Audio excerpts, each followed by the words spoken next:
Hey guys, and welcome back. In this quick video, I'm going to be talking about the best settings that I personally think are for the Phantom 4 Pro.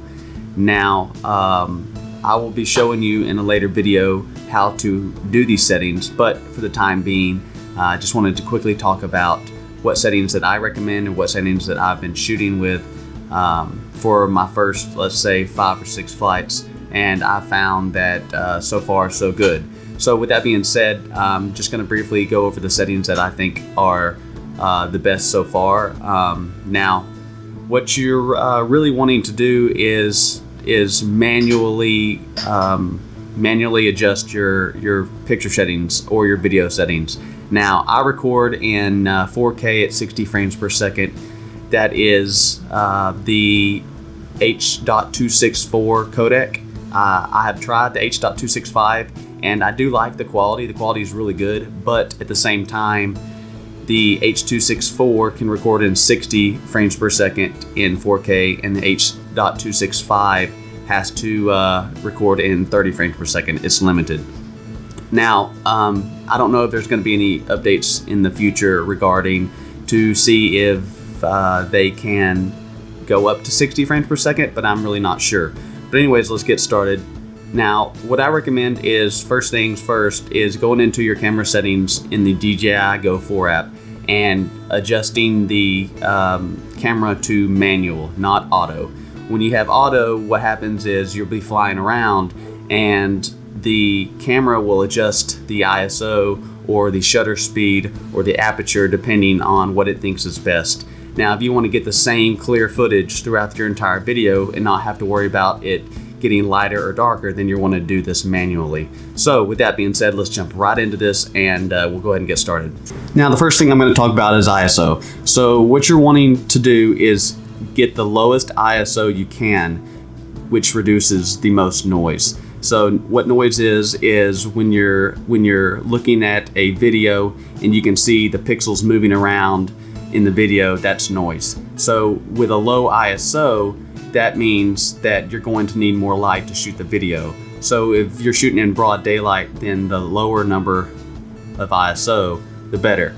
So that reduces the noise. So with that being said, if you're shooting in broad daylight, I would recommend 100, which is the lowest ISO. So use 100, and then if you need some more light in your picture or your video, you're gonna have to bump that up. But the lowest possible is the best thing that I recommend. Okay, the next thing we're gonna talk about is shutter speed. So the shutter speed, a good rule of thumb is you always record in twice the amount of frame rate. So if you're recording in 30 frames per second at any resolution, your shutter speed needs to be twice that amount. So if you're recording in 4K 30 frames per second, your shutter speed needs to be 60 frames per second.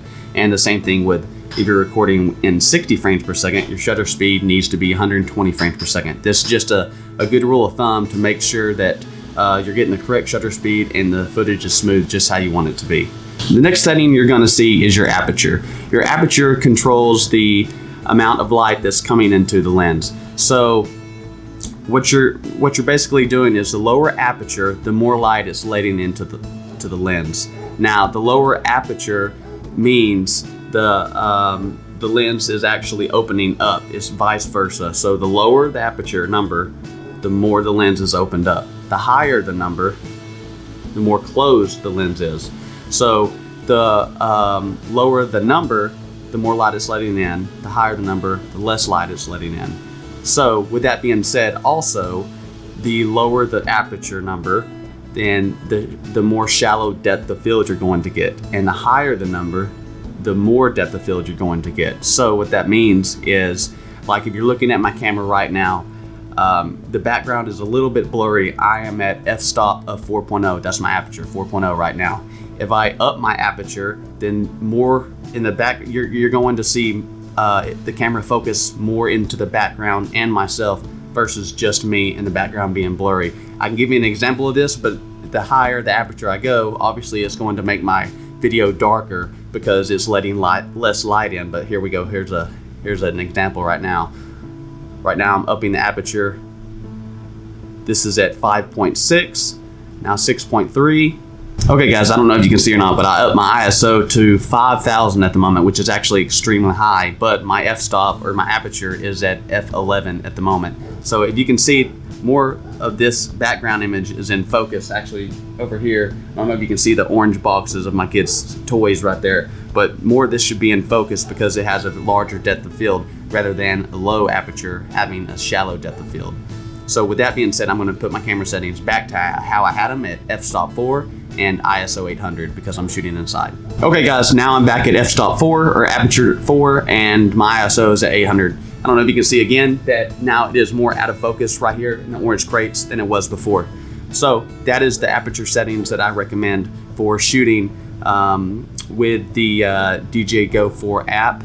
So I always usually shoot in the lowest aperture I can, but there's some instances where I want a very big depth of field in view, so I will raise that aperture number, but your picture will darken. So with that being said, you'll just have to figure out what setting you think is best and what you like the best.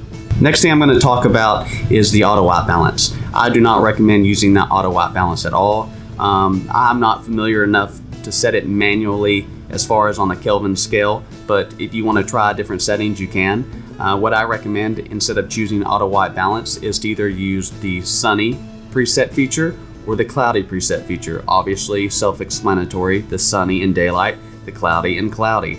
Now I think this is the best balance feature for tones. You're going to get the better quality in your colors and in your contrast and brightness with these settings. So choose sunny or cloudy depending on how you're flying. So that's what I recommend for the auto white balance, not leaving it on auto.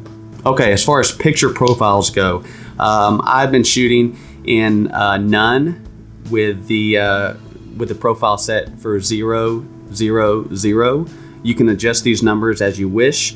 Now, I've been reading a lot on phantompilots.com, and they recommend either using none or decenalike just because of the high dynamic range that seems to be the best in those two profiles. Now, I will be switching to decenalike on my next flights and testing that out. It seems to be the best quality that people have produced. Now, what I recommend actually going forward is minusing the sharpening or sharpness, minusing the saturation, and minusing the contrast a bit. So I've been doing 0, 0, 0, just leaving it flat. I recommend going down in sharpness 1, going down in contrast 1, and going down in saturation 1. So all those numbers are going to be -1 instead of 0. Now, Frederick Hagen, who I actually follow on YouTube, really good guy, produces great quality videos. You should check his channel out. I'll link it down in the description. But he's found that the best video settings that he likes and he thinks the best is the decenalike profile as well. But his settings are -1 for the sharpness, -3 for contrast, and -2 for saturation. I'm going to be testing this profile out as well as manually minusing those numbers as well, and I will update you to see if I like that better or not. But with that being said, guys, I hope I covered just the basics of shooting manual with the Phantom 4 Pro camera. If you have any questions, leave them in the comments. I'll try to answer them the best I can. And I hope you enjoyed this video. If you did, please leave a like and subscribe if you want to see more content of me flying or any more updates or whatnot. So with that being said, guys, thank you for tuning in and hope you have a good day.